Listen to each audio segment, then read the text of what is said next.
Big poppin', money in the bank, coming dropping a deposit. Having it my way, so I got these bitches watching. Steady getting to it, couldn't fit it in my pocket. Flexing everything, baby, tell me big poppin'.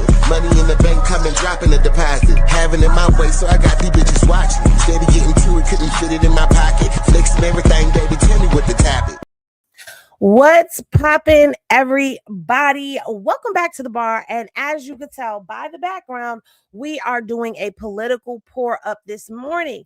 Now, as you can tell from the thumbnail and the title on the video, disgraced former Prince Andrew, has been arrested. Dun, dun, dun.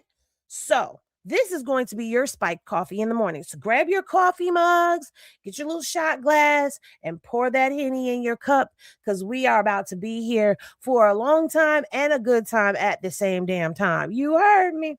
Now, this should come as, well, I can't even say as no surprise, because it is a shocker, because here in the US, people are really scratching their heads and they are really pondering, why is it taking so long for the US to take steps against those who are here in the States, yet other countries are making their moves? Now, as you know, Prince Andrew is someone who is not new to scandal when it comes down to this Jeffrey Epstein stuff, because Prince Andrew was outed by Virginia Giuffre as being someone that she had been sex trafficked to. She was one of the Epstein's loudest whistleblowers when it came down to the case, and she was very adamant about the role that Prince Andrew played and her meetings with him, etc., etc., etc. Even though he has denied it, there has been plenty of evidence that has come out that has shown that this, in fact, was not a lie. Virginia was telling the truth, okay? She faced a lot of scrutiny, and as you know, Virginia ended up unalived. Now, here is a video of the disgraced former prince being arrested. Now, watching the BBC News broadcast, they have said that this has never happened before. But I think the thing that's blowing me back with all of this is the fact that there has been an arrest made in a whole nother country while our president is over here. Y'all president. I can't even say my president because I didn't vote for the Cheeto felon. But a lot of people did. The Cheeto felon is running around telling us that this is all a hoax. Well, it looks like other countries are not taking this so lightly and calling it a hoax. In fact, the royal family has come out and they have given a statement. And let me get that up here on the screen for y'all so that we can read it. Because, okay, let me zoom in. There you go. You got a good little, hold on. Henny, you tripping. You is tripping, girl. Okay.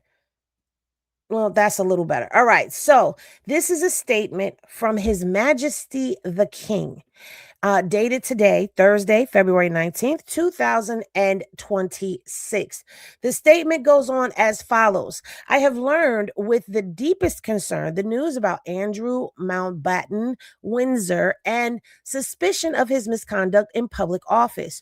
What now follows is the full, fair, and proper process by which this issue is investigated in the appropriate manner and by the appropriate authorities. In this, as I have said before, they have our full and wholehearted support and cooperation. Let me state clearly, the law must take its course.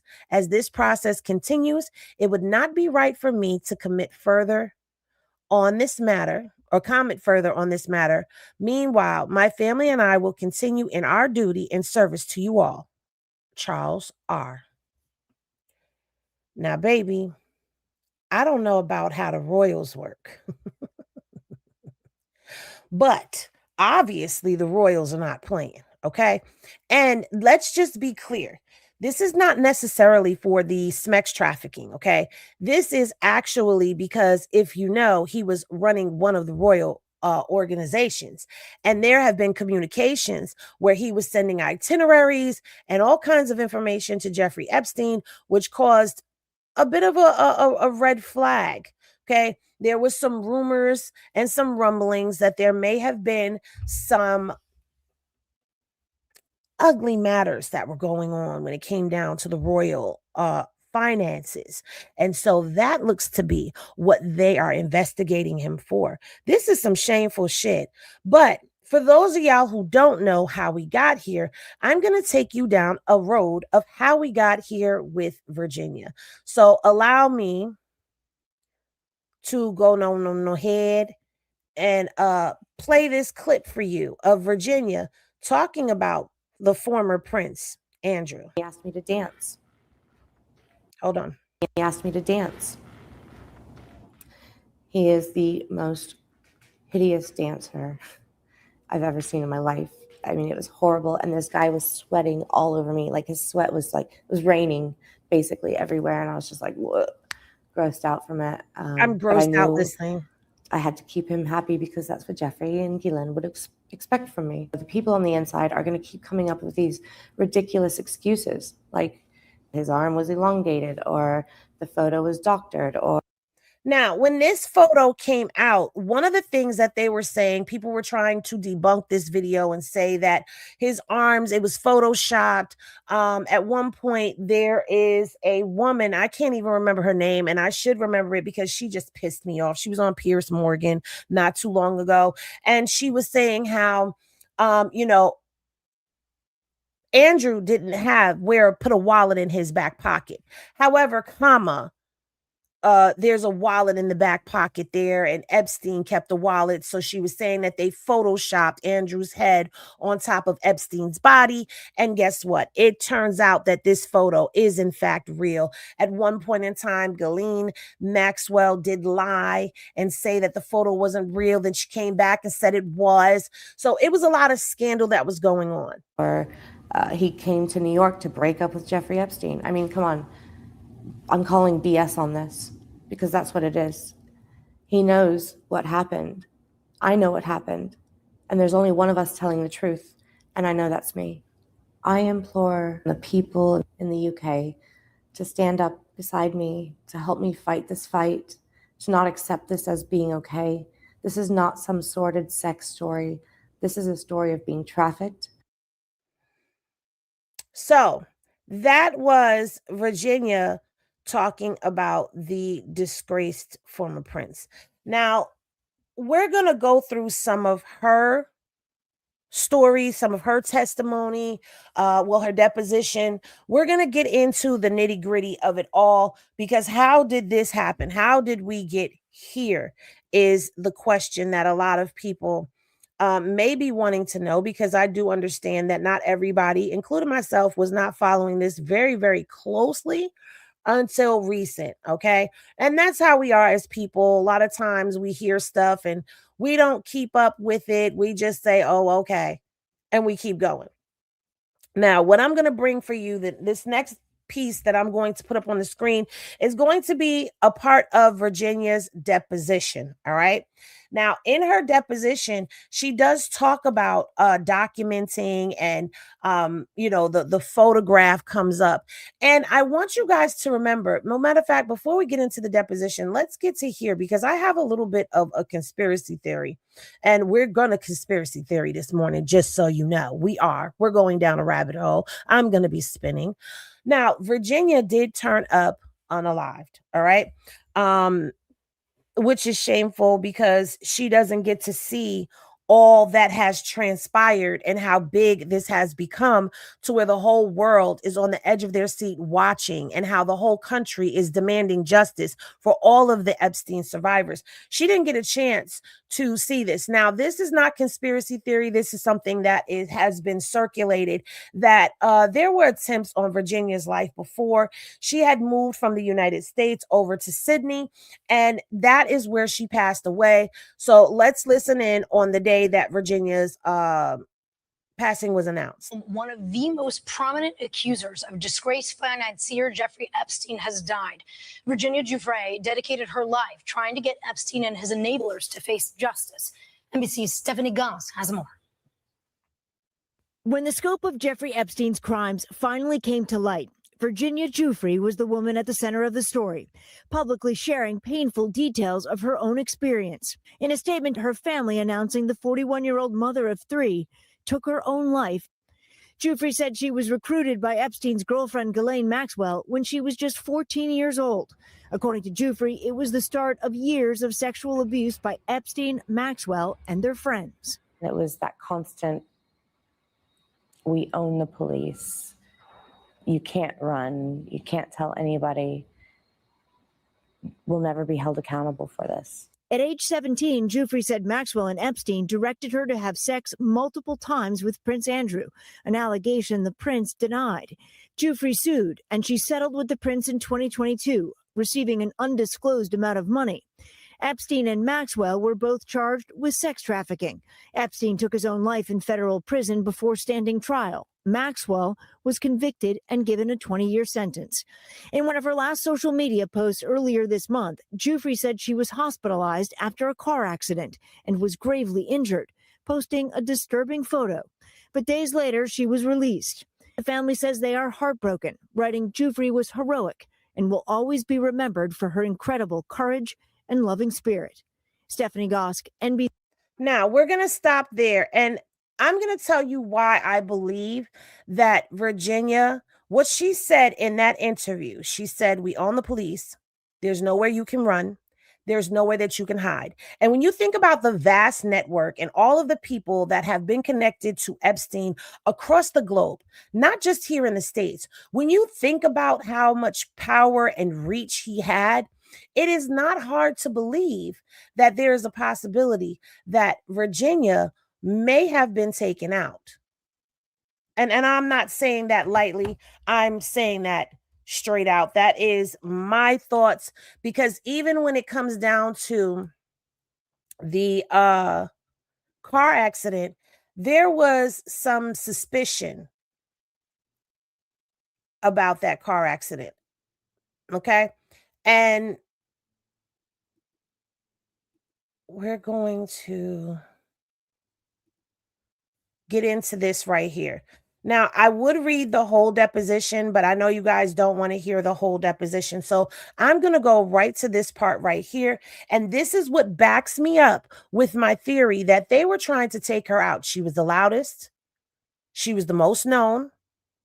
She was very out. She was the one that brought attention to this. Okay. So now let's listen to the questions that were asked of her deposition. Okay. So the question is, where is the original photograph that has been widely circulated in the press of you and Prince Andrew? Virginia says, I probably still have it. It's not in my possession right now.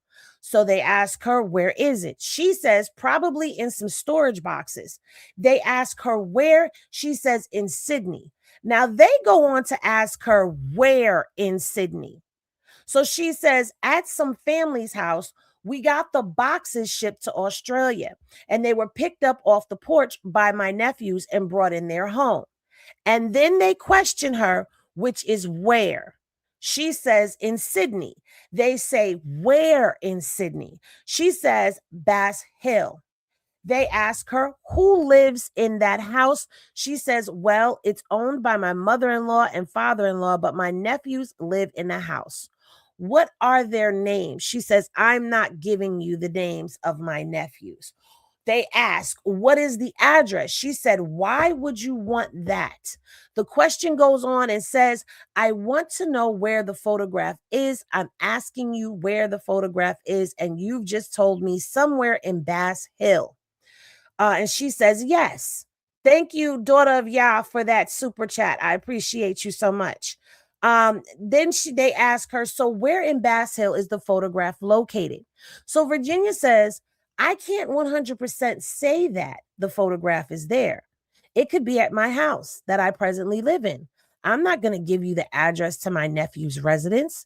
So they ask her, when is the last time you saw the photograph in person? So Virginia says, when I packed and left America. They asked her, Colorado? She says, yes. Then they ask her, all right, so you had the photograph with you in Colorado?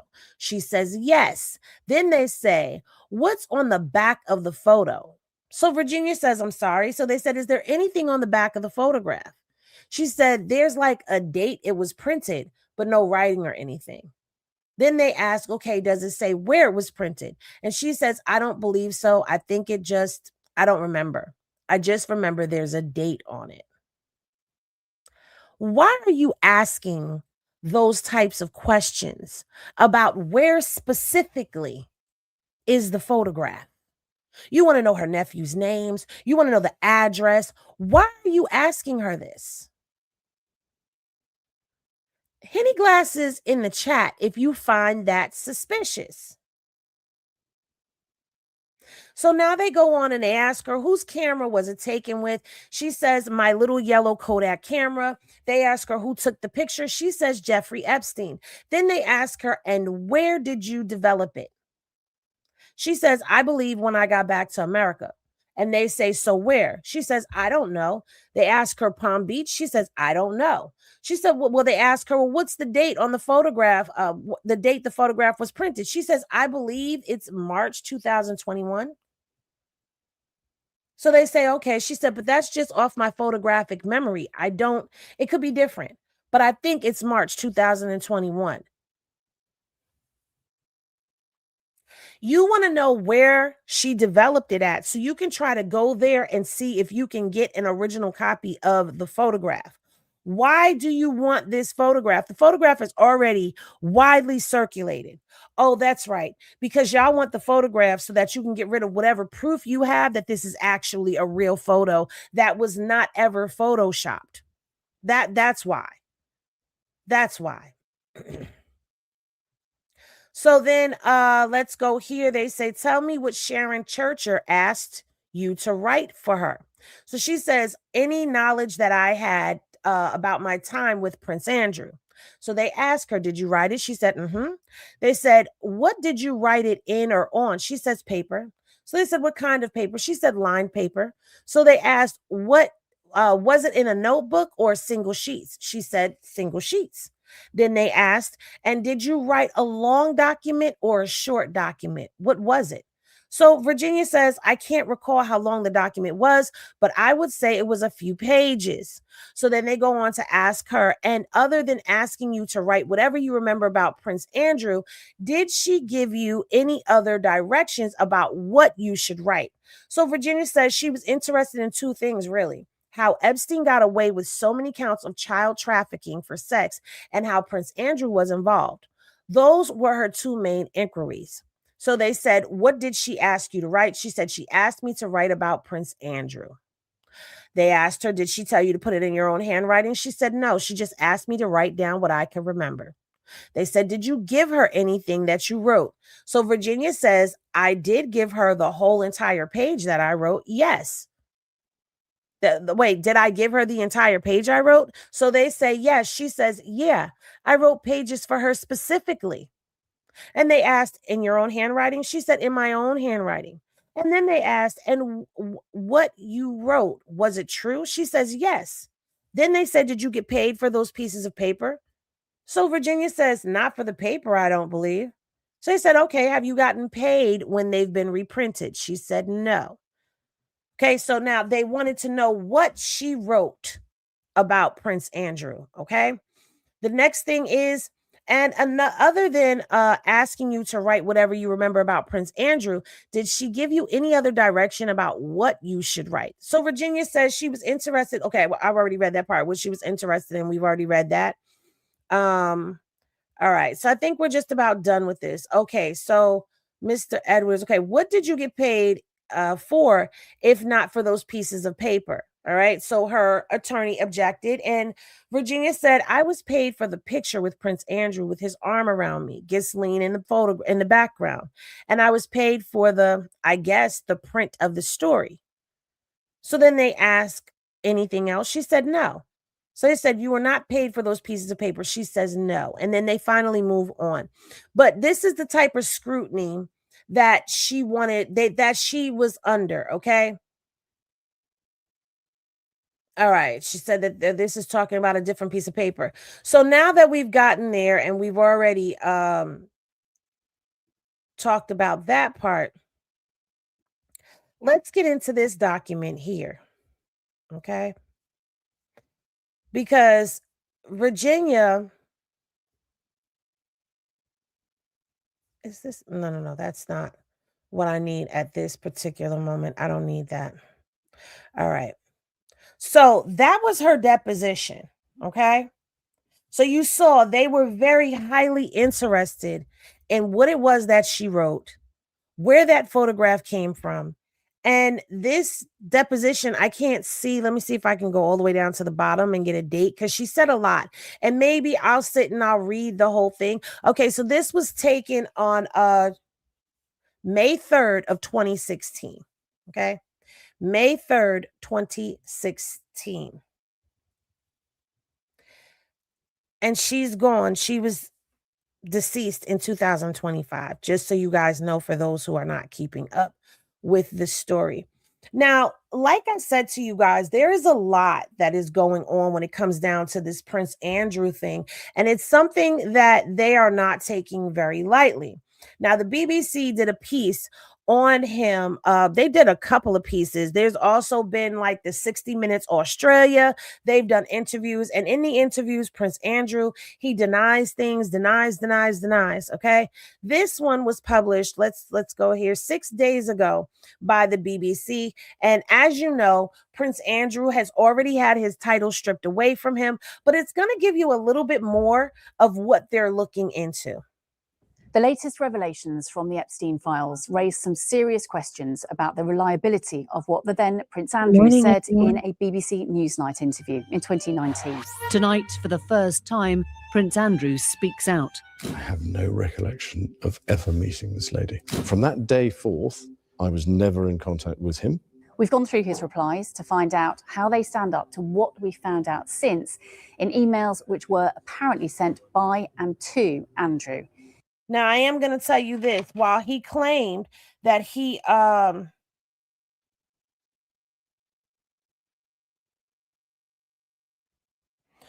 claimed to have cut off Jeffrey Epstein, that is not true. And that's something that seems to be a running theme with all of this, is that people will say that they have cut off Jeffrey Epstein, only for us to find out that there were still some communications that were going on in the back end.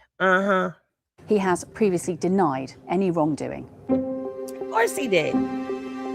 It would be, to some extent, a stretch to say that as it were, we were close friends. We now know that Andrew Mountbatten-Windsor and Jeffrey Epstein were in frequent contact with each other. They talked business, they mixed socially, they visited each other.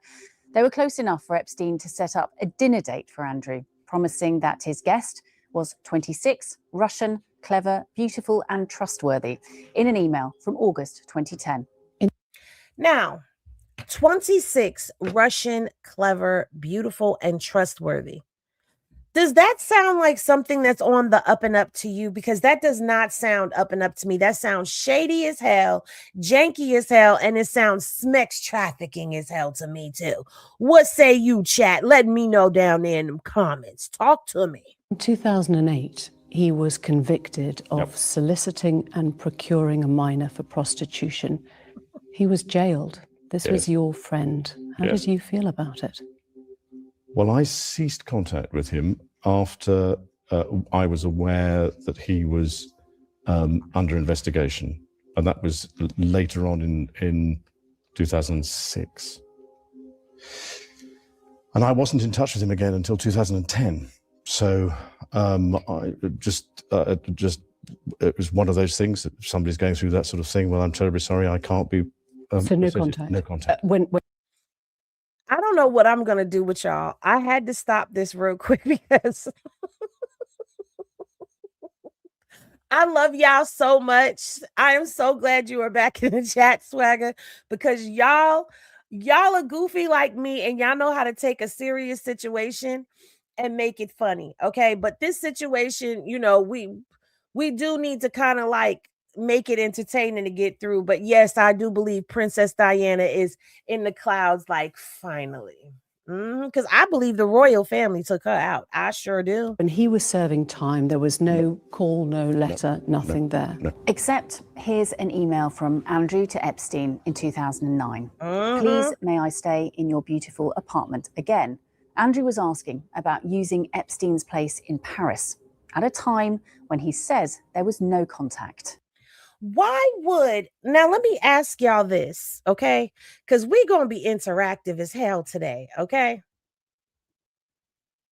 Why would a prince need to stay in Epstein's beautiful apartment? You are the prince. Granted, it's in Paris. But you need to use his place of residence? Child, y'all know what was going on over there. I ain't got to say. I believe they did it too. He was released in July. Within months, by December of 2010, you went to stay with him at his New York mansion. Why? Why were you staying with a convicted sex offender? Right. I have always, ever since this has happened, and since this has become, as it were, public knowledge that I was there, I've questioned myself as to why did I go, what was I doing, and was it the right thing to do? But this email was sent as soon as Epstein's sentence was over in July 2010, saying, congratulations, as he'd found out you were allowed out from yesterday. While in New York, this picture was taken of the pair walking in a park. Andrew gave an account of their conversation, where their connection was said to have been severed. Look.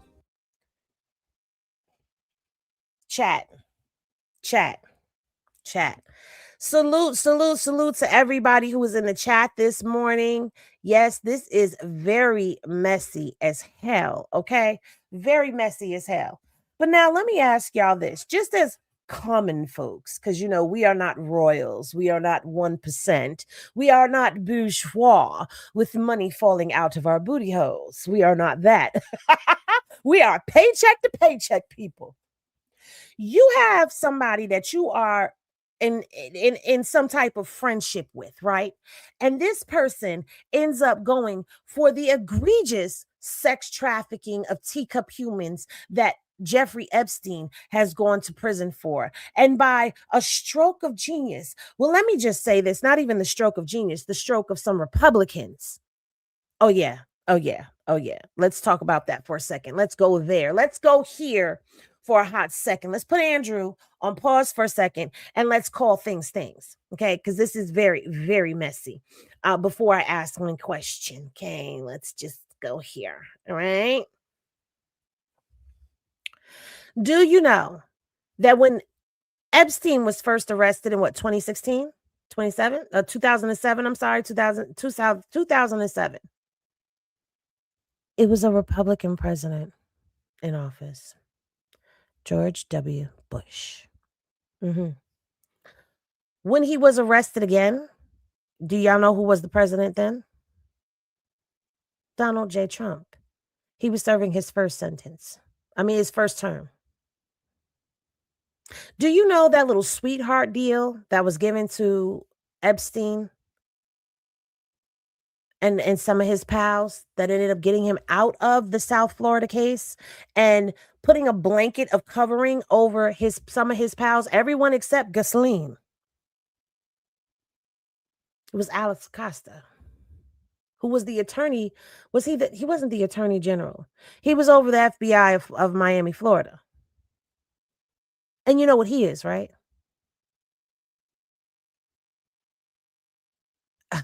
A Republican. Okay. Since they like to keep throwing the Democrats into all of this and asking, why didn't you ask that Democratic AG? That's the running theme, right? Why didn't you do this when the Democrats were in office? All of this happened under the watchful eye of Republicans, even though they say Donald Trump is the one that took Epstein down because he's the one that reported him to the FB and the I. Now, here's the question that I was going to ask you. Thank you. She said, Henny be on point with the questions. Now, you have somebody that you are close to, acquaintances with, you've done business with, y'all have hung out, chilled, and all of that stuff. And they get picked up for egregious sex trafficking of teacup humans. You gonna still go stay at their apartment? You gonna go see them? You gonna go visit them?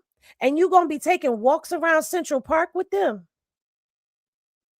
Are you still going to associate yourself with that person? Let me know down in the chat. Come on, y'all, talk to me now. Talk it to me now. Talk to me now. Because of what has happened, I don't think it is appropriate that we should remain in contact. And by mutual agreement during that walk in the park, we decided that we would part company, and I left, I think it was the next day. And to this day, I never had any contact with him from that day forward. But contact showed no signs of stopping. Soon Oh, I am so sorry that you feel like I suck, darling. Let me help you out. Bye. Bye. after, Andrew was back in the UK. It was great to spend time with my US family. Looking forward to joining you all again soon, he told Epstein. I'll call you tomorrow, as I'm moving the family up to Sandringham during the day. The no contact had evaporated. Andrew went on to say Epstein had been understanding about the end of their relationship, with Andrew insisting that with all the attendant scrutiny on me, it was over. But months later, they were still sending friendly emails to each other, with Andrew in February 2011 promising Epstein, "We'll play some more soon."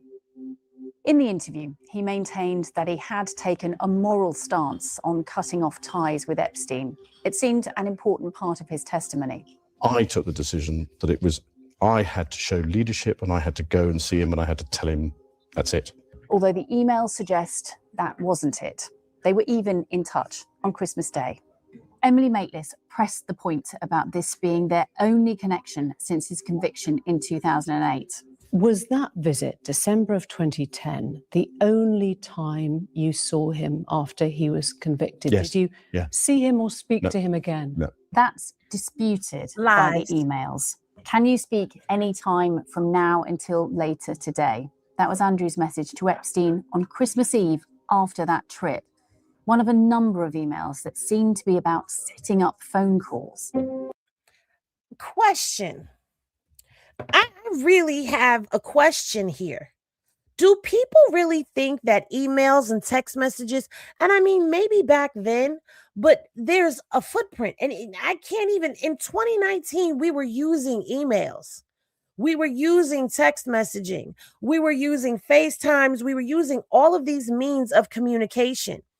Did you really think, because you were a royal, an HRH, His Royal Highness, that your emails were privileged and that nobody was going to say, like, you're sitting up in this interview and you're bold-faced lying.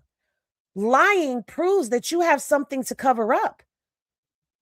It was only a matter of time before he tumbled and fell. The interview turned to Virginia Roberts, whose later married name was Virginia Giuffre, and who became Andrew's most prominent accuser before her death in 2025.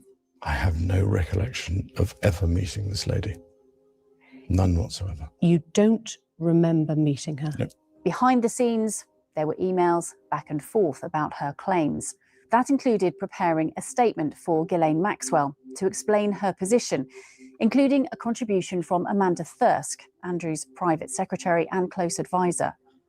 Her proposal was to reject Virginia's claims about being trafficked for sex with Andrew as completely untrue, but she suggested that Maxwell said, "The only time I recall the meeting was at my home in 2001 in London. You have published a photo. They did not have sex. They may have met up again in New York, but I categorically state that Prince Andrew did not grope, nor did they have sex. There was no orgy in Little St. James." So basically, you have a PR person that is telling them what to say. It rejected any wrongdoing, but it accepted that they had met in London and possibly New York, and the photo of Giuffre and Andrew together was authentic. Now, that comes after scrutiny of saying that the photograph was not real. So, all of his twisted lies, the best thing that he should have done was remain silent and had somebody else just speak for him. Because that BBC interview, if we were to sit and watch it in hindsight now, you would see all of the lies spewing out of his mouth.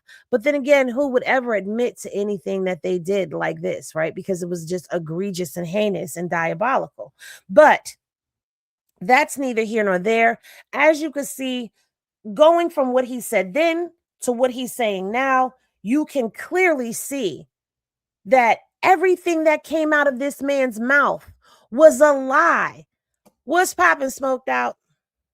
There was an explanation that he was in Woking at Pizza Express, and more doubt was cast on the photo.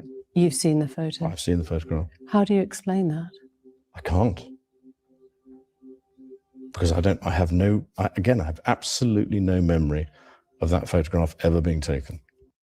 No recollection of the photograph being taken. It's like everybody gets convenient amnesia when they get put into the hot seat. You didn't even have a creative story at the time to be able to explain away why you were in this photo or where this photo happened. You have no recollection. But then later on, a statement, we just saw them say that a statement was written for Ghislaine Maxwell to authenticate the photo. Come on, man. Are the rich really this dumb? But an email from Ghislaine Maxwell again appears to confirm that there was a meeting with Giuffre that evening at Maxwell's London house and that the photo was taken there. In a draft statement she sent to Jeffrey Epstein in 2015, she wrote, "In 2001, I was in London when met a number of friends of mine, including Prince Andrew. A photograph was taken as I imagine she wanted to show it to friends and family. It doesn't seem to dispute the photo or the meeting." Now, hold on 1 minute, because that's not what was said a minute ago. A minute ago, it was a completely different statement. Do you see how the statement has changed now? I'm not going to be nice. Forget it, because this is me. This is Henny, and I'm going to give it to y'all the way I would give it to y'all if this was whack. First of all, there is no way in the world you're going to tell me that these people who have accumulated massive amounts of wealth really don't think that people are going to pay attention and pick apart the things that they say, that they're not going to jump down rabbit holes and dig up the inconsistencies in their stories. To me, this is just diabolical, the slowness of it all. There have been more recent calls for Andrew to testify about what he knew, and Emily Maitlis put that question to him. Would you be willing to testify or give a statement under oath if you were asked? Well, I'm like everybody else. And I would have to take all the legal advice that there was before I was to do that sort of thing. But if push came to shove and the legal advice was to do so, then I would be duty bound to do so. Did you see how he was struggling to get those words out? That man he wasn't thinking about testifying, but I wonder how he's going to testify and stand up now that he finds himself in some handcuffs going down to Click Click City. Among the significant findings of the released emails is how hard the US authorities tried to get Andrew to testify, with no sign of him or his lawyers being willing. The US authorities concluded in an email from 2020 that efforts to obtain a truly voluntary interview have been exhausted. They then began a formal process of trying to compel Andrew to give evidence. More than 6 years after the Newsnight interview, there is still no sign of him planning to share what he knows about Epstein. Now, that's interesting. So let me bring up this document that I have for y'all really quickly, so that we can go over that, and then we will get back into the story. So what I have in front of me, is this it? Wait a minute. Yeah, this is it. So this document is in 2020, and it is from the Central Authority of the United States to the Central Authority of the United Kingdom. And what they are doing is they are requesting for assistance in a matter for a material witness. And that material witness is, at the time, His Royal Highness Prince Andrew Albert Christian Edward, the Duke of York, also known as Andrew Mountbatten Windsor. Okay? They were requesting for the UK to assist to get him there. Now, remember, that interview was in 2019. This is a year later in 2020, okay? They said with regards to the interview, U.S. authorities request to conduct a voluntary interview of Prince Andrew and request the assistance of UK authorities in arranging such interview. In the event that the witness declines to participate in a voluntary interview, U.S. authorities request that the UK authorities conduct and compel a compelled interview of the witness under oath. Okay. The U.S. authorities may use the requested recording and information in the U.S. criminal investigation and proceedings. All right. Now, they're requesting this under, as defined in Article 19 of the treaty. So there is a treaty between the UK and the United States for this type of activity to actually happen. Okay. Now, they go into confidentiality. What I want to get to is the facts in this document before we get back to the video. Don't worry, we're going to finish that video. Okay. So it says U.S. citizen Jeffrey Epstein is alleged to have engaged in the sexual abuse of, I'm going to say, teacup humans during the period of approximately 1994 through 2005.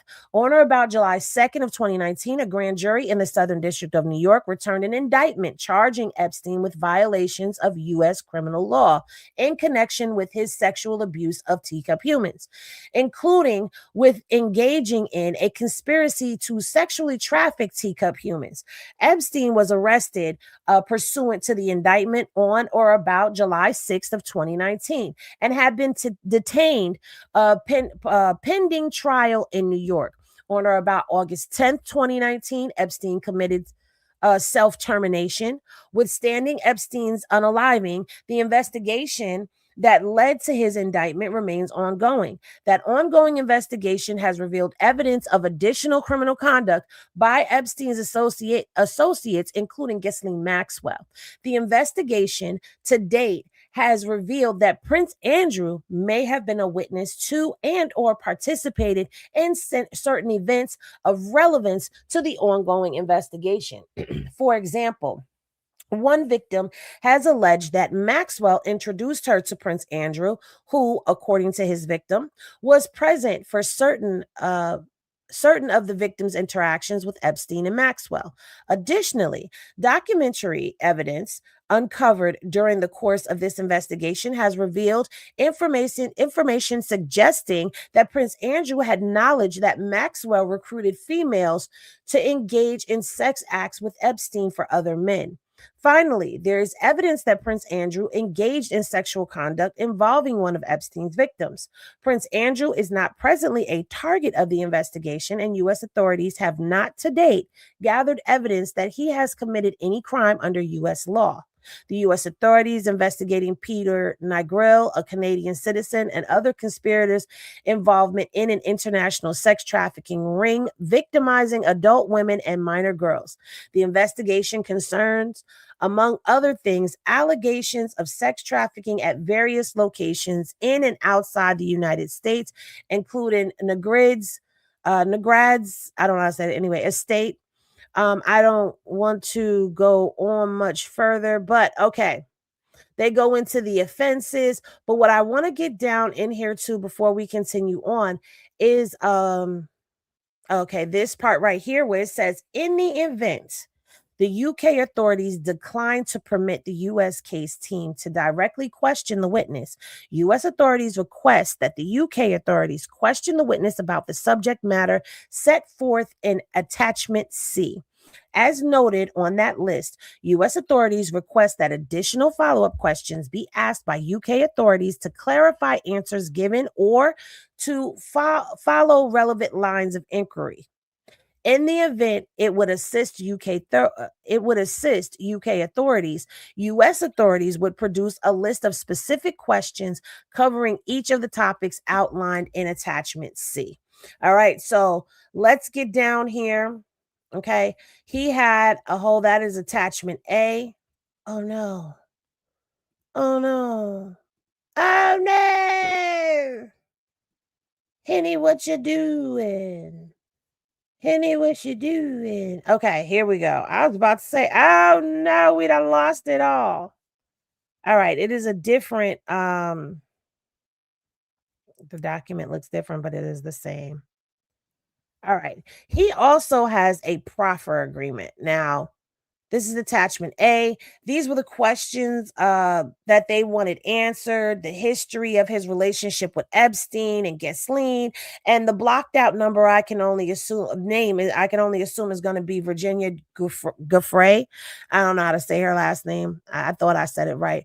But those are the list. They included their list of questions. Here is his proffer agreement, and it says this is not a cooperation agreement. The client has agreed to provide the government with information and to respond to questions so that the government may evaluate clients' information and responses in making prosecution decisions. So it wasn't something that was going to clear him and not cause him to be arrested. Now, here's the other part, the additional questions that they wanted to know, and they wanted him to provide a list of all dates of travel or visit with the following locations, which were Epstein's West Palm Beach home, his Little St. James location, his Manhattan home, and the Zorro Ranch. Okay, so they wanted to know that. There's a whole slew of questions that they had. But the crazy thing is, just like in the video that we're watching now, June of 2020, because if you remember, if we go back to the first document that I was reading, which was requesting the UK's assistance, that was written in April of 2020. Okay, so now we get to June of 2020, and it says, today, Prince Andrew yet again sought to falsely portray himself to the public as eager and willing to cooperate with an ongoing federal criminal investigation into sex trafficking and related offenses committed by Jeffrey Epstein and his associates, even though the prince has not given an interview to federal authorities, has repeatedly declined our request to schedule such an interview, and nearly 4 months ago informed us unequivocally through the very same counsel who issued today's release that he would not come in for such an interview. If Prince Andrew is in fact serious about cooperating with the ongoing federal investigation, our doors remain open, and we await word of when we should expect him. Now, that backs up exactly what was being said now, doesn't it? That backs up what's being said in that BBC interview.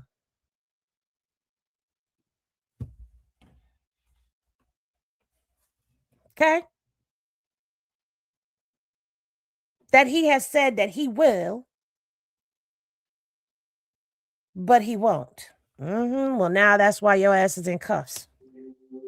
Let me see. As the interview came to a close, Emily Maitlis then asked more about Andrew's feelings about the scandal and how the royals should respond.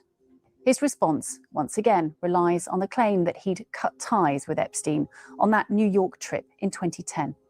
I know that I made the wrong judgment and I made the wrong decision, but I made the wrong decision and the wrong judgment, I believe, fundamentally for the right reasons, which is to say to somebody, I'm not going to see you again. And in fact, from that day forth, I was never in contact with him. The emails show he was frequently still in contact. That included sending Epstein official documents from Andrew's trips as trade envoy, including confidential information from Afghanistan. All of that was sent after the time he claimed not to be in contact. Emily Maitlis gave him one more chance to make an apology. I wonder if you have any sense now of guilt, regret, or shame about any of your behavior and your friendship with Epstein. As far as Mr. Epstein is concerned, it was the wrong decision to go and see him in 2010. He talked about some seriously beneficial outcomes from their relationship. Now, here's the thing. We have read Virginia's deposition, okay, the parts that pertain to him. We have gone down the conspiracy hole of them possibly unaliving her. We have read the federal documents that were sent over to the UK that they were requesting him to either come to the US and to be interviewed here, or for the UK authorities to interview him there when it pertains to all of this. And it's crazy to me how 6 years later, okay, even though he has never stepped foot to be interviewed, now you will be sitting and you will be answering those same questions that we sat and watched him stutter and stammer over, answering. Will you go and testify? Well, now you're going to have to talk about it. Now you're going to have to say something. Because remember yesterday when we were talking about the Lex Wexner thing, and I know a lot of you were watching that video and you were like, Henny, he's guilty as sin, and you're just reading the documents, because I'm focused on what's in front of me more so than spinning out too far. I don't want to get too far, and I hold some of my thoughts to myself until the content brings it out. That's how I give out my content. But anyway, with the Lex Wexner, what we did see is that there are financial ties. We heard that Wexner gave him power of attorney over his money, and Epstein was allegedly stealing. But then when Jasmine Crockett started breaking it down, which, by the way, I apologize for the video this morning. I will be redoing it. I had to fix the audio on it. So I will go ahead and put that video out. After this live is over, I'll put that video out shortly. So back to what I was saying. Jasmine let it be known that there was large amounts of money that were allegedly coming up missing. And one of the questions that these Brits have for Andrew, and one of the things that they were looking into, is because he was over one of their organizations, and they wanted to make sure that the funding wasn't being fondled. Was I right in having him as a friend at the time? And bearing in mind this was some years before he was accused of being a sex offender. I don't think there was anything wrong then. The problem was the fact that once he had been convicted, You stayed with him. I stayed with him. From the released files, the emails indicate that Epstein's conviction wasn't any problem for Andrew. As we've seen, his response at the end of Epstein's sentence was congratulations, and their personal, social, and business connection had shown no signs of stopping. And that's a fact. Okay. Now, I want you all to turn your attention to this New York Post article that was written on May 30th of 2020, that Prince Andrew maybe has something to hide, according to Jeffrey Epstein's butler. Okay. Now, this is not a video. I am going to read it. So let me wet my whistle.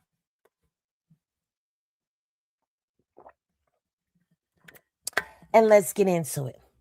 All right. Longtime butler for Jeffrey Epstein is finally speaking out about his time working for the pervy pedo financer. I like that. Pervy pedo financer. And dishing on his famous pals. Okay. Juan Alasi, 70, who worked for Epstein from 1991 to 2006, gave a jaw-dropping interview to The Mirror, saying Prince Andrew maybe has something to hide after the royals' alleged refusal to speak to FBI, and trashes the prince's bestie, Ghislaine Maxwell. I'm just going to say Juan because I don't know if it's Alisi or not. Has given deposition to the FBI and police in the past, but hasn't spoken openly until now. In the interview, Juan describes how Andrew attended naked pool parties at Epstein's Florida house of sin, and that over the years, Prince Andrew was among regular guests at Epstein's Palm Beach home, partaking in daily massages from Epstein's underage harem. This is according to the butler. He said it. He said it. We read it out loud. Juan, who claims to have set up Andrew's massage tables, personally believes the Queen's son should speak to investigators, saying he should. Maybe he has something to hide, he told the Mirror. I don't know. I don't know what happened beyond that. Epstein, 66, self-terminated last August while awaiting trial for underage sex trafficking, while Andrew had to quit public duties after their friendship and is currently hiding out from his ex-wife, Sarah Ferguson, in their home on the Windsor estate. The Mirror noted that in November 2005, Juan gave a sworn statement to Palm Beach police in the criminal investigation into Epstein, saying the prince spent weeks with us and slept in the quote-unquote blue room in the main guest house. Okay, Juan described the Palm Beach home as full of nude pictures of young women. Okay. You would need to be blind not to see them, he said. Pictures of young girls, objects, and ornaments were all over the house. During Andrew's stay, he said naked girls would fill the pool, but always put on clothes in the house. And Juan claimed he never personally saw Andrew taking part in any sexual inappropriate claimed by two young women against the royal, which Andrew vehemently denies. Andrew was a nice guy. I never see him with girls. I never see him with Virginia. I never see him naked or actually having the massage, Juan told the paper. If he had a massage, like I say in my deposition, everything was upstairs behind closed doors. I never saw him kissing anybody or patting anybody. He was the only person who ever left my wife and I a tip when he left. It was $140. That was so nice. Epstein did not allow anybody to tip us. As for Epstein's reputed pimp, who wrote this? Did I write this? Anyway, as for Epstein's reputed pimp Maxwell, Juan slams Andrew's former bestie, calling her the devil and claiming she made him drive as she twirled the streets of Palm Beach and Mar-a-Lago, looking for young girls to massage Epstein. She absolutely knew what Epstein was doing, Juan told Mirror. Maxwell, who has been hiding out since Epstein's death, has been accused by several women of abuse, as well as driving Maxwell. Juan was also in charge of cleaning Epstein and Maxwell's sex toys. Gross. Gross as hell. You could not pay me enough money to clean somebody else's sex toys. I'm sorry. He's the driver and the sex toy cleaner. Is this what they do? This is what they do. They pay people to clean their fucking nasty ass sex toys. That's disgusting. That really pissed me off just there. He said, I'd find sex toys in her sink. I took it as a perversion, not an abuse, Juan said. I used to put my gloves on and pick it up and wash it. There goes my lunch. That's disgusting. That's fucking nasty. The FBI needs to talk to Ghislaine. She knows more than anyone. Whole days she spent recruiting girls. I was driving. I wish I had known what for. I would stop at a massage parlor and she would go in, take business cards. One time she had me drive to Mar-a-Lago, looking for girls. And that is when she found Virginia. Virginia is one of the most outspoken victims of Epstein and won a libel case against Maxwell. Giuffre and Juan secretly reunited months ago in a tearful reunion. She told me, John, they abused me the first night, Juan recalls. I said, Virginia, why didn't you come down and yell? I would have gone that moment to the police. She was such an innocent little girl when we first met. She told me many things. I believe her. She was too frightened to speak at the time. As far as I know, she was having a massage.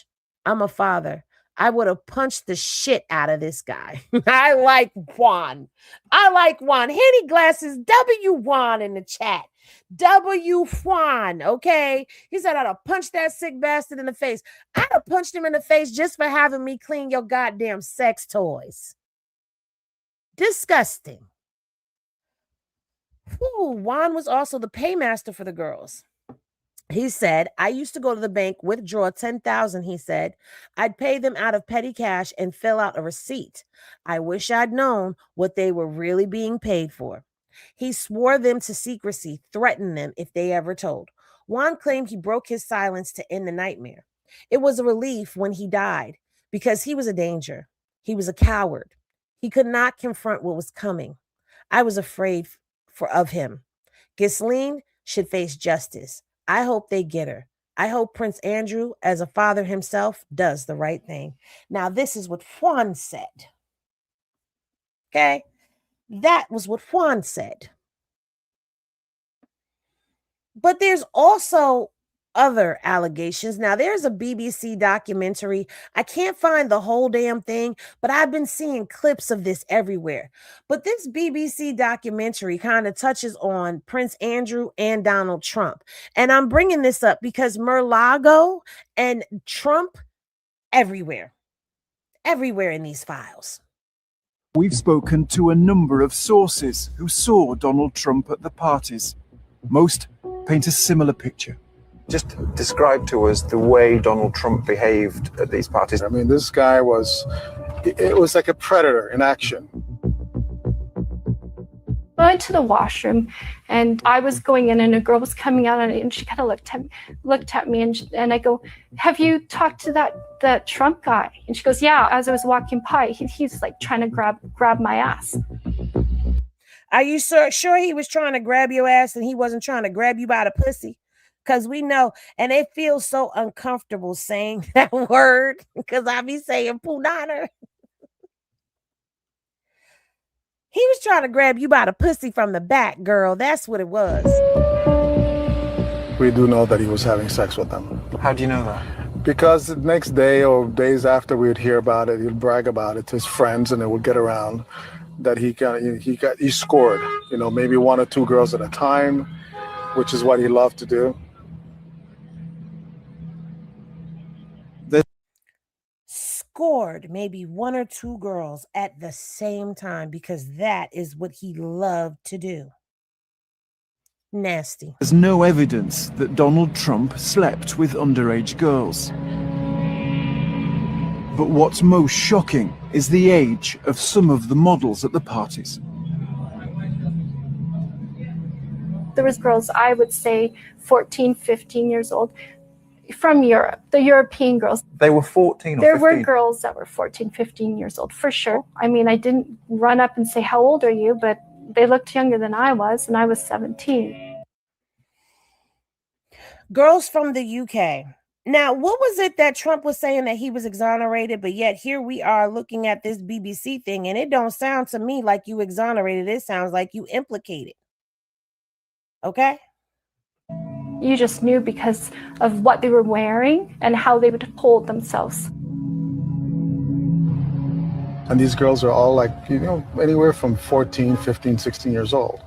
There was very few girls above the age of 19 there. And you saw Donald Trump with these girls who were that young, 15, 16? Absolutely. Absolutely. I mean, they're standing around with them, ogling them. It was just disgusting. I felt like I was in the presence of a shark we're getting ready to roll his eyes back in his head and bite me. That's how I felt. It was just like, get the hell out of here. So now do you understand why Mar-a-Lago keeps coming up? Mar-a-Lago. That seems to be a hunting ground for Epstein and his people. But now we're going to turn to the BBC to hear what they're talking about this morning because they have been live and they had a lot to say. So let's listen in to the BBC, which is the British broadcast, to hear what's actually what this morning with Prince Andrew. Have asked questions. Vince Cable, who was business secretary back in 2008 after the financial crisis, he says it should be investigated. So things have obviously moved on apace today. Simon Jack, thanks very much indeed for bringing the context there, our business editor. Thank you. Let's speak now to our correspondent, Tom Simons, who's at Buckingham Palace for us. So, Tom, I imagine it's pretty busy there. Yes, it is. I mean, in effect, it's a normal day here. We've had the changing of the guard. The usual cluster of tourists are here watching goings-on at Buckingham Palace.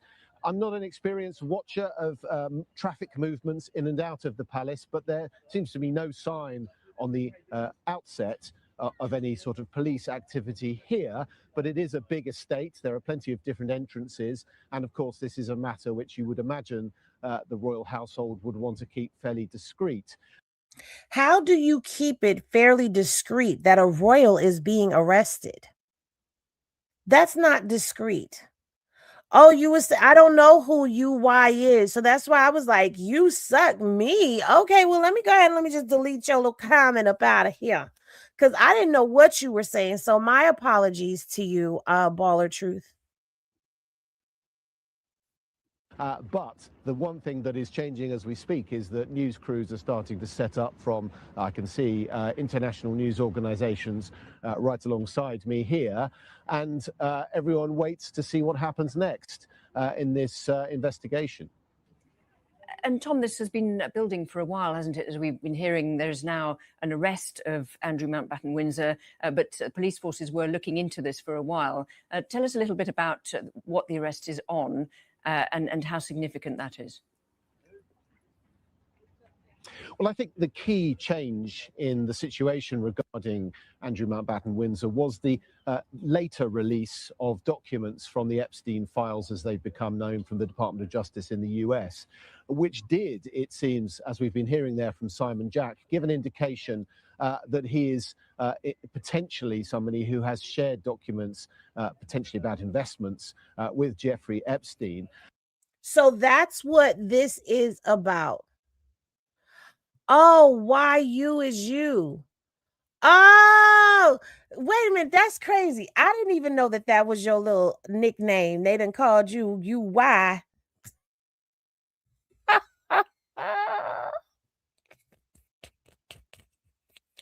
Uniquely doesn't suck, okay? She doesn't suck.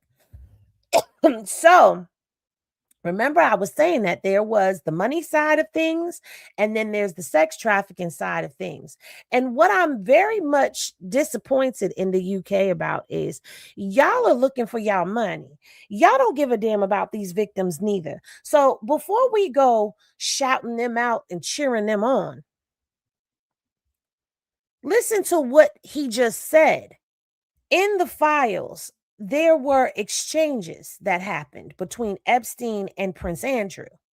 And those exchanges that they're looking at are the financial records.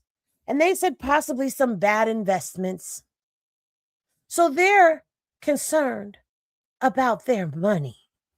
And as we've also heard, that really changed the allegations against him from being one of underage sexual assault to now misconduct in public office. What is misconduct in public office? Well, effectively, it is somebody who is breaching their duties, who has a high public office, who is breaching those duties through some sort of wrongdoing. Now, the courts have previously said that this sort of offence needs to be very carefully defined because it can be leading us into very sensitive areas. You don't say when it comes to this case, perhaps more than any other. And that is what he has been arrested on. So he's arrested for the money and for bad conduct while in office. Are you shitting me? He is a co-conspirator.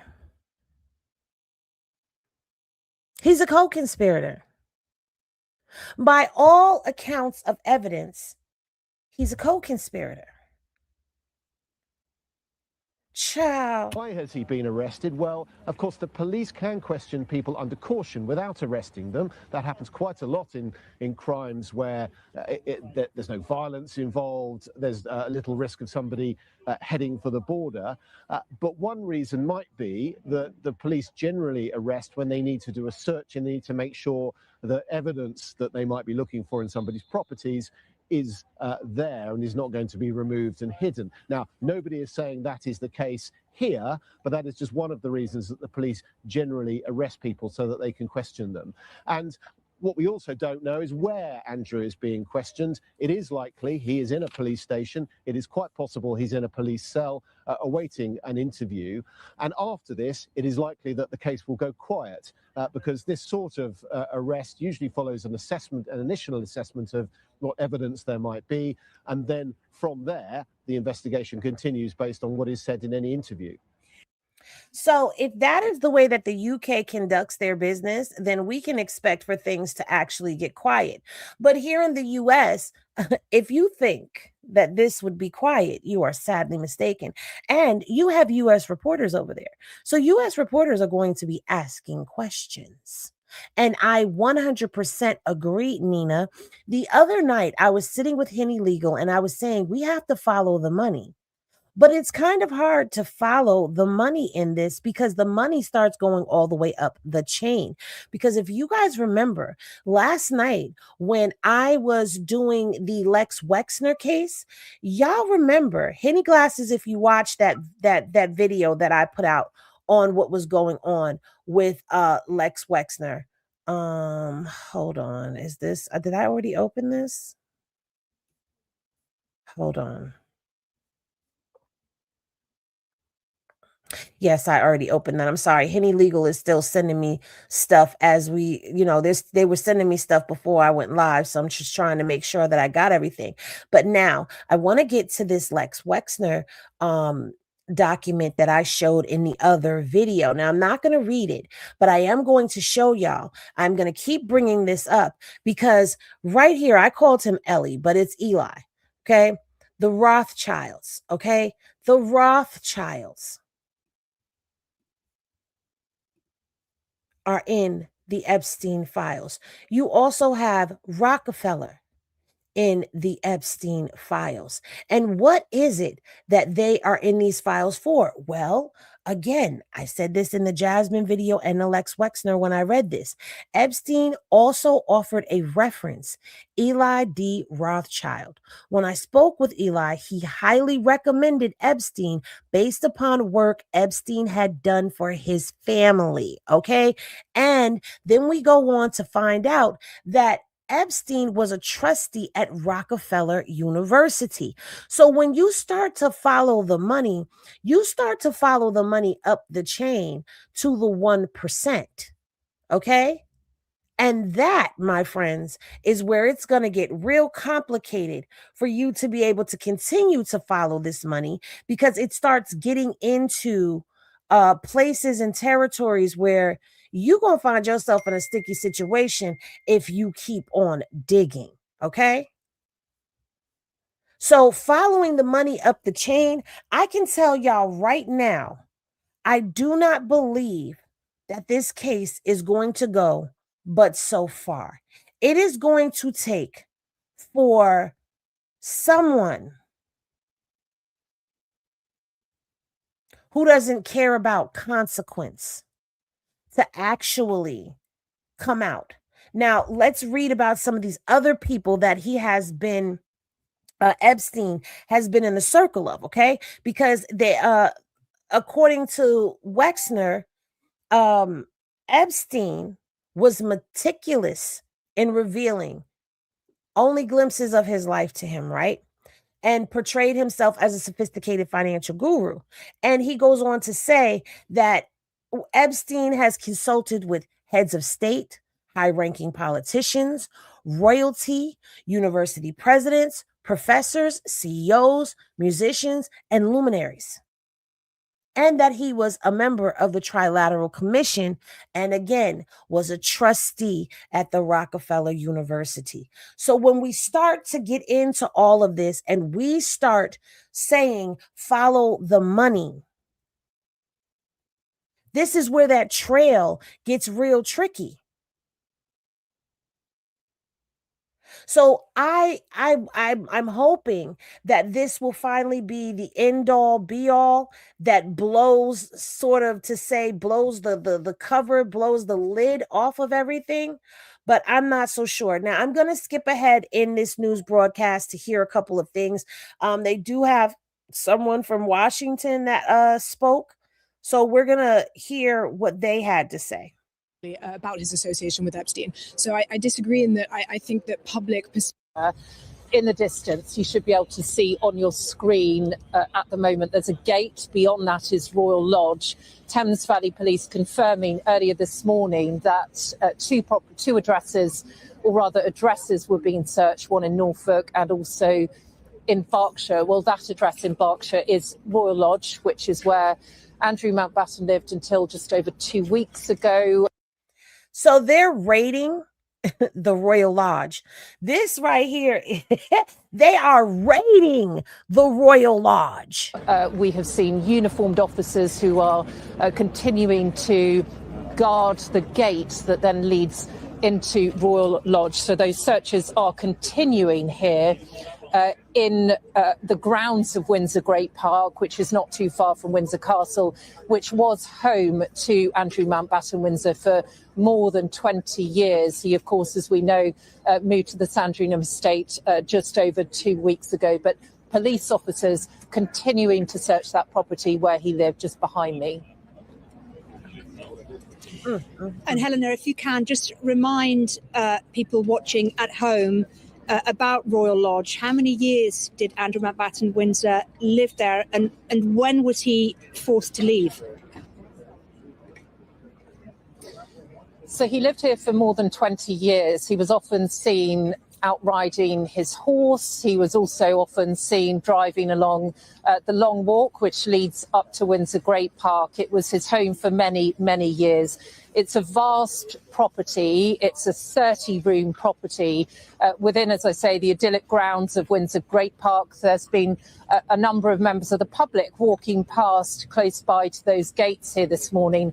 Life goes on as normal, but at the same time, that police search is being carried out here. He moved out of Royal Lodge just over 2 weeks ago to the Sandringham estate. It was after police said that they were investigating. You might remember just before he moved out, he was seen riding a horse, and also he was seen driving in a car along the long walk. And those pictures, it's understood, weren't received well by Buckingham Palace. So it was very soon after that in the darkness, he was moved out a bit earlier than expected from Royal Lodge, the property here. But Mariam, those searches, police searches, continuing here at the property. Again, we don't know how long they're going to take, but we have seen quite a bit of activity at the gates which lead up to Royal Lodge. You are absolutely correct. See, we haven't even gone down the conspiracy theory because, you know, a lot of us already know that. We've heard about all of the elitists and how they do these blood sacrifices and rituals to keep themselves rich. There's a lot of diabolical debauchery that goes on the higher up you go, and it's going to get darker. I'm going to tell you this right now. If they decide anywhere in this world to go after everyone that is mentioned, that is named, that is a co-conspirator. If anyone, any country decides to go after this case and pursue it, we're going to learn more. And the more we learn, the more it is going to get dark. Hey, brother, the more it's going to get dark. Okay. Remember, I just told y'all, Lex Wexner dropped the Rothschilds and the Rockefellers as being names connected to Epstein. And now you see that he is also connected to the royals. He's connected to sheikhs or sheiks. How do you say it? Sheikhs or sheiks? Let me know. One or two. Sheikhs or sheiks? Because someone just had to step down because they loved the torture video. What was the torture video about? There's a lot of speculation about Epstein, and there's so many questions that we have that are unanswered, okay? Was he a double agent? Was he a spy? How did he get in with all of these people? That's what I want to know. But like this comment just said, they're into a lot of debauchery, and we're going to find out as things become uncovered. We are. Helena, thank you very much indeed. Helena Wilkinson there, our royal correspondent at Royal Lodge in Windsor in Berkshire. Now, in the last few minutes, we have been hearing from the former Prime Minister Gordon Brown. He's told BBC News that he has submitted a 5-page letter to several UK police forces, including the Metropolitan Police, Sussex Police and Thames Valley Police. Thank you for the correction, Swagger. You were absolutely correct. There is a difference between the rich and the wealthy. We're talking about the wealthy, okay? And maybe I should do a little thing on the people who basically like founded. They say they're the founders, but this is old money. Remember when we were talking about Diddy and we got into Diageo? If you did not watch that video, please go back and watch it. In that video, I broke down to you guys all of the different liquor brands that came from old money. Now, old money is tied into the roots of the United States. People like Ford, like Chase, JP Morgan, Morgan family, Rockefeller, the Rothschilds, the Carnegies, all of these names, okay, they were people who were the first millionaires in this country, and their name and their legacy has continued to live on, and they are considered to be the top elitist. Okay, it's rumored that they run the world, that everything leads back to them. BlackRock, everything leads back to them. So when you see someone like an Epstein and you see all of this webs, these webs that just go out everywhere, it's like you want to see this case unravel because you want it all exposed. We want to know, finally, just crack open all of the secrets and tell us everything that is going on. But this is where you are hearing about the sacrifices and the babies and just the weird shit that they're doing, stealing people's melanin and what is that chromosome? I can't even think of the chromosome right now. It's right there. It's right there, and I can't form the words, but y'all know something chrome. Y'all know what I'm talking about. Stealing that. You can't tell me that they're not a part of the dark web. You can't tell me that. You can't tell me that. But, you know, this is still developing with Prince Andrew. So thus far, we have already learned that this is for, yes, adrenochrome. I could see it. I could see it, but I'm like, I can't form the words. It won't come out my mouth. It would come out my mouth. Thank you. They're into all of this stuff. It's crazy. But we have learned that the reason that Prince Andrew is being arrested is because of some financial things with Epstein and for inappropriate behavior while in office. Not exactly sex trafficking, not exactly sex with a minor, but inappropriate behavior while in office. Child, just call that man a sex trafficker and a predator and get it over with. Providing new and additional information about the Epstein files. It comes in the wake of the arrest of Andrew Mountbatten Windsor for misconduct in public office, which of course the BBC understands is in relation to activity during his time as trade envoy. Now, in a statement, Gordon Brown said the new information was in addition to the information he submitted to the forces last week. And he said, where I expressed my concern that we secure justice for trafficked girls and women. Of course, important to underline that Andrew Mountbatten Windsor denies any wrongdoing. So that is the latest from the former Prime Minister, Gordon Brown. Well, let's talk a little bit more now about the impact this is having on the royal family. I'm joined here outside Buckingham Palace by India McTaggart, royal correspondent at The Telegraph. India, thanks so much for joining me. Let's talk through the implications of all of this. We heard earlier from Jonathan Dimbleby, a good friend of the king, of course, a confidant. This won't have an impact on the monarchy because it shows the monarchy is working. But I know that there are some royal commentators and correspondents who don't agree with that. I have to say I disagree that it won't have an impact on the royal family. I think it already has had an impact. I think the poison from Andrew's association with Jeffrey Epstein has spread already.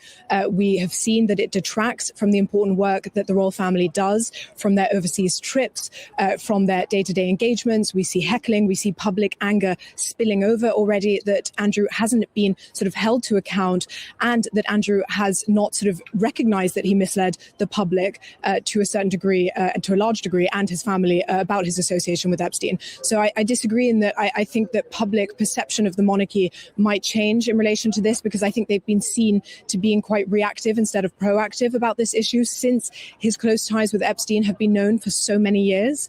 So I do think that it is an issue for them, but how they mitigate the damage control now is going to be interesting. I mean, I think it was absolutely right for the king to release that statement today, saying he wholeheartedly supports the investigation and that it should be a full, fair and proper investigation with no fear or favor, just because Andrew is a royal. And I think he won't provide any statements further to that because he doesn't want to sort of prejudice the trial, and he doesn't want to impact what the detract from work the police are now doing. So I think he's almost just passed the baton on to officials, to the police forces, and given his full-fledged support in saying, you know, bring my brother to justice if that is what needs to be done. Okay, India, stay with me momentarily because we need to go across live to Washington now and speak to our White House reporter, Bernd de Boosman. Bernd, good to talk to you. Just talk me through a little bit about what is the reaction in the US, because, of course, the Epstein files are very much front and center of the news agenda over there. What are people saying about this extraordinary development? Well, so far, we've heard very little, at least from public officials, including from members of the House Oversight Committee that have been looking into the files. But there is enormous public interest in Andrew's arrest. In recent days and weeks, we've seen prominent figures step away from public life or resign from their positions as a result of their connection to Epstein. But what we haven't seen is any arrests or prosecutions. And I think Andrew's arrest will kind of renew public interest in having people be held legally accountable for their connections to Epstein. First of all, let me say this.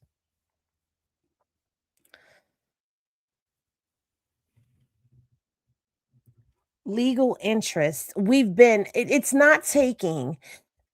Don't get on the World Wide Web and on the world news and lie and say that you think that because Prince Andrew was arrested, that it's going to spark for us to want to see arrests in the U.S. We've been calling for arrests in the U.S. since these files opened up and people started going through them. It is 3 million pages of documents. And I'm going to tell you something. I'm trying to go through it. I'm seeing videos and you can't really see much, but what you do see is you see movement and a black box there. And what you do know is that a black box is supposed to signify that it is a survivor or a victim at the moment behind that black box. And it kind of turns your stomach just a little bit. All of these files that people are going through and these names. And let me tell you something about that list that they released. That list is bullshit. It's smoke and mirrors. Okay. Because if somebody even mentioned like Elvis Presley and freaking Marilyn Monroe being mentioned on the list is only because their names came up as him probably liking the music. And I know there was a conversation that was had about Marilyn Monroe. So they put the name on there. But that list is not telling you who was a co-conspirator, what part they played in these files. No, none of that. It's just a list of all of these names for you to go and try to search through the files and figure out everything. Well, let me tell you something. I want to see justice served. I do. As someone who has been through, not what these girls have been through, but someone who has been in situations where justice needed to be served for all survivors across this country from coast to coast, there needs to be some type of concern and accountability that is held to people, no matter who they are, no matter what their stature is, no matter what their financial portfolio looks like. We need to know that no one is above justice. No one is above the law. You got to pat it hard. No, and the makeup.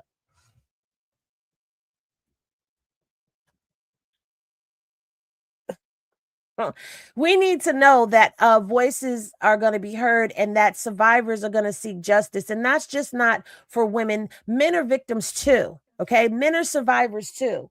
So yes, we want to see this. It's not taking this for that. And of course, House Democrats have long been calling for Andrew to come and testify before Congress here. He's under no compulsion to do so, and Republicans on the committee haven't signaled a willingness to compel him or urge him to do so.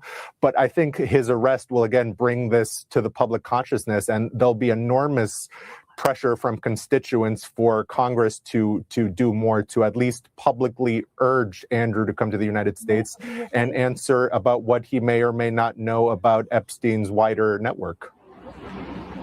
Yes, is there Epstein's wider network? Are we really going to learn about the whole network? I just feel like they're dangling shit in our faces to make it seem like it's going to be some type of results. I don't have faith. You know, I don't have faith. I would love to have faith. I would love to be able to believe that we're going to see. I want to see.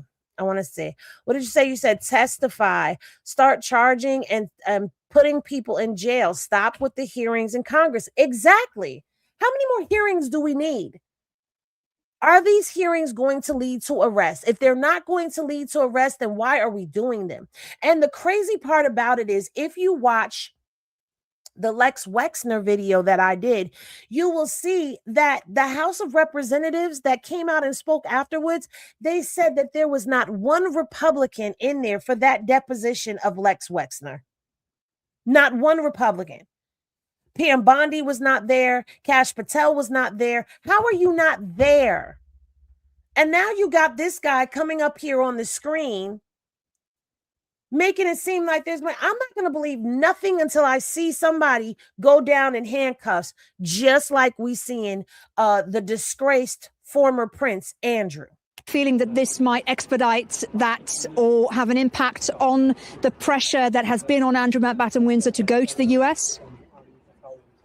Well, as I mentioned, he's under no compulsion to do so even after his arrest. But in the UK, we have seen prominent figures, including the Prime Minister, say that they believe he should do so. And here in the US, I mean, just the enormous interest, not only in the Epstein case, but in the royal family. I think this is really going to put the pressure on lawmakers to do more to urge him and the UK government to urge him to come to the United States, as well as potentially even President Trump weigh in on the issue. I think it's something we'll be hearing President Trump be asked about quite a lot in the coming days, whether he can do anything to, at the very least, try urge Andrew to come to the US, even if he's under no legal compulsion to do so.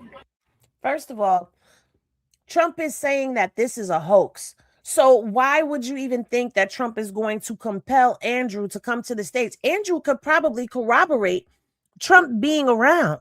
Why would he ever want that? And of course, being in an Epstein file does not mean that a person is automatically guilty. But it has to be said, and it has been noted, that whereas in the UK, we've been talking about Andrew Mountbatten Windsor, there has now been an arrest, there's been movement. In the US, other than Ghislaine Maxwell, there hasn't really been any kind of legal movement on people implicated in the Epstein files. What do you think is the reason for that? And do you think that will change given what we've heard today? Well, the reason for that's been cited by the Justice Department is they don't see any case to be made in the files. Of course, as you mentioned, being in the files itself is not proof of a crime or necessarily even evidence of a crime. And the Justice Department's position has been that after going through millions and millions of pages of documents, they just don't see any further prosecutions or arrests that can be made. But it is a source of enormous public frustration for millions of Americans that prominent figures that have been named in connection with the Epstein files, even if they've had to suffer resignations or tarnish their reputations, that none of them have been held legally accountable. And I think this is going to be something that Americans talk about for years to come. And it's hard to overstate how frustrating this is for many Americans that have been following the Epstein case for years, hoping that people will be held accountable or at least have to answer for their connection to him. You know what I hate? That they keep making it seem like we don't have any evidence. We don't have any proof. You have survivors' testimony. You have survivors. Hello?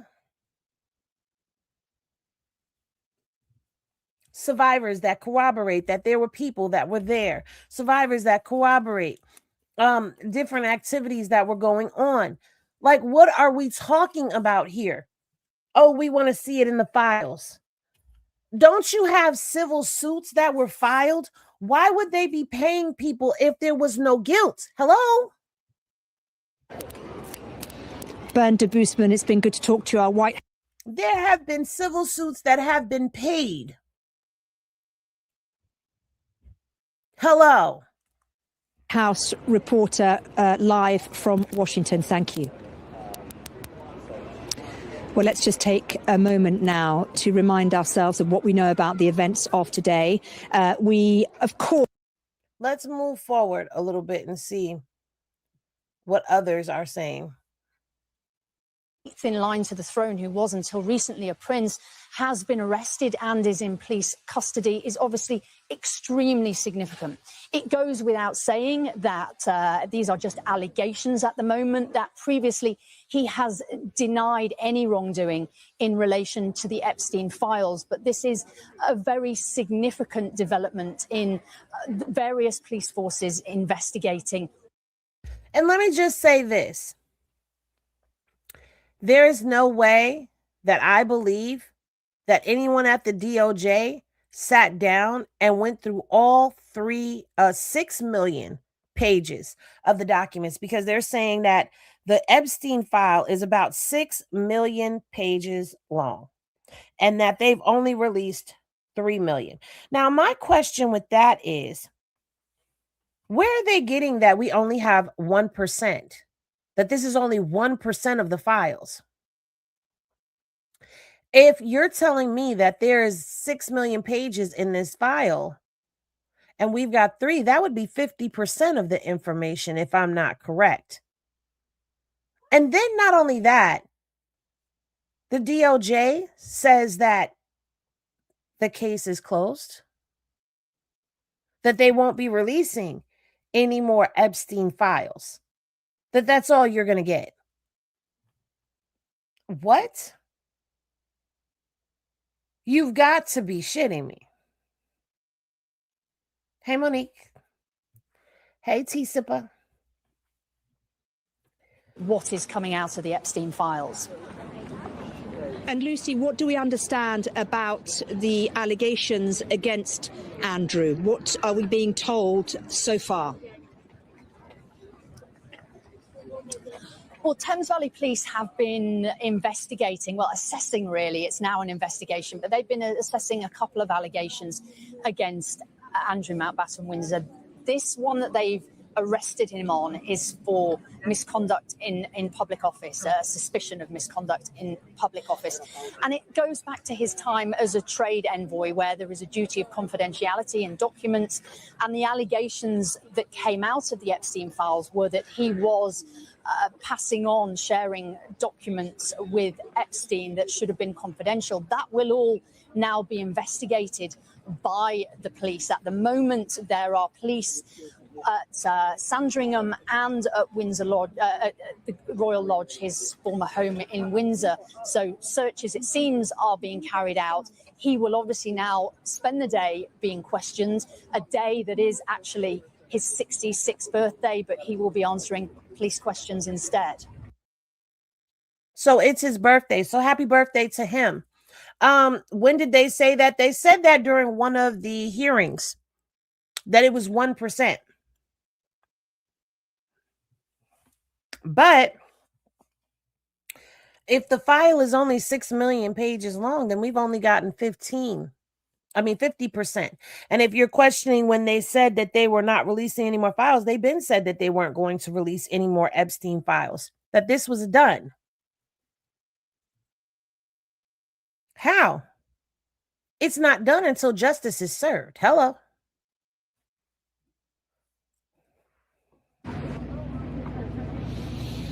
That was Lucy Manning there, who had the story before anyone else did.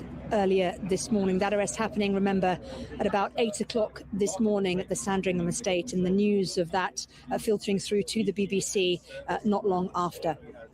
Well, let's talk a little bit more now about the process that Andrew Mountbatten Windsor faces now that he is in police custody. I want to hear the process that he's going to have to go through and compare it to kind of like the US. And then after that, we're going to close out. Let's speak to a former custody officer and investigator for West Midlands Police and host of the Spin Justice podcast, Hayley Owens. Hayley, it's so good to talk to you. Thanks for joining us on BBC News. And let me start by asking you, we know now, obviously, that there has been an arrest and that Andrew Mountbatten Windsor was taken into custody by police this morning. Can you talk viewers through the process that we can now expect him to go through? Yes, so the custody process, to be honest, especially in more current times, the necessity to arrest in particular, I think what has happened this morning has enabled police officers from Thames Valley Police to conduct searches. Quite often these days, people don't need to be arrested. They can be invited into police stations to give voluntary interviews unless police want to conduct searches of properties or attach things like bail conditions. So obviously there's been a necessity to arrest, which has obviously taken place. And then the procedure to go through a custody suite or a custody facility will basically, it's quite a standard, straightforward procedure, but it starts off with being booked into custody, whereby a custody officer will take all of Andrew's details, and then he'll be processed throughout the facility by way of potentially, well, he will be required to provide his fingerprints, his photograph, his DNA, if that's not already been obtained previously, and he'll be interviewed by, I would imagine, experienced officers. Okay, so it pretty much sounds like the process is the same as it is here in the United States. So that has been the breaking news for the day. Now, what I do want to say is, do y'all remember when they said that they found files at Trump's Mar-a-Lago home? I believe Trump was destroying files that included his name. Thank you. I needed to put something on my stomach because I got to get ready to take, some medicine. I'm getting ready to get a headache. I could feel it coming. I believe he was destroying files that involved him, but there were so many that he could not get rid of all of them, because there's no way in the world that you're going to tell me that the head Cheeto felon in charge had an extensive history with Epstein, has had some allegations of SA, some lawsuits brought against him, right? And he doesn't have a big chunk in that file. And I believe that only after he had those files that actually involve him did he make the phone call. Yeah. He made sure he cleared his name. All of the really damaging stuff was gone. They never really said all of the files that he had in his home. Now, did they? I don't know. I'm going to have to go check that out. Sonia Hall says, my question is, so they, news and the wealthy, are ignoring the fact that there's photos of Trump and his porn star now wife, Melania, in photos with Epstein on multiple occasions. Yes, they are. Yes, they are. Okay, so you agree that you think that he got rid of stuff that incriminated him? Absolutely. Absolutely. No lie. He did admit partying with him, said he wasn't with the extra shit. And I don't believe that. Deport Melania, lock up the headmaster and all the puppets, including bystanders. See, so you guys we're all on the same page with this, but I'm going to continue to follow this story and see what happens with Prince Andrew. In the meantime and in between time, I'm going to go ahead and release the, Jasmine Crockett video from this morning. If you were on that video and it deleted, I deleted it because Jasmine was muted. Dun, dun, dun. So I couldn't play that video. I had to go and put the audio in it. And I will be re-uploading it. Also, be on the lookout. I have some David information that I'm going to be dropping for y'all as well, and a couple of other things that I'm going to be working on behind the scenes. So you guys, thank you all for tapping in and tuning in. You know, this is just really I'm excited to hear that someone connected to Epstein, and a royal at that, is suffering some legal ramifications, because this is something that is completely unheard of and unprecedented. But y'all, I will keep you all informed as to what's going on. As you know, not only am I your favorite goss tender, I'm your favorite doc tender too. And I'm going to be covering all things Epstein and politics for you guys as well. Thank y'all for tapping in. I love each and every one of y'all. Be sure to like the video on the way out, and we'll see you in the next one. Peace, everybody.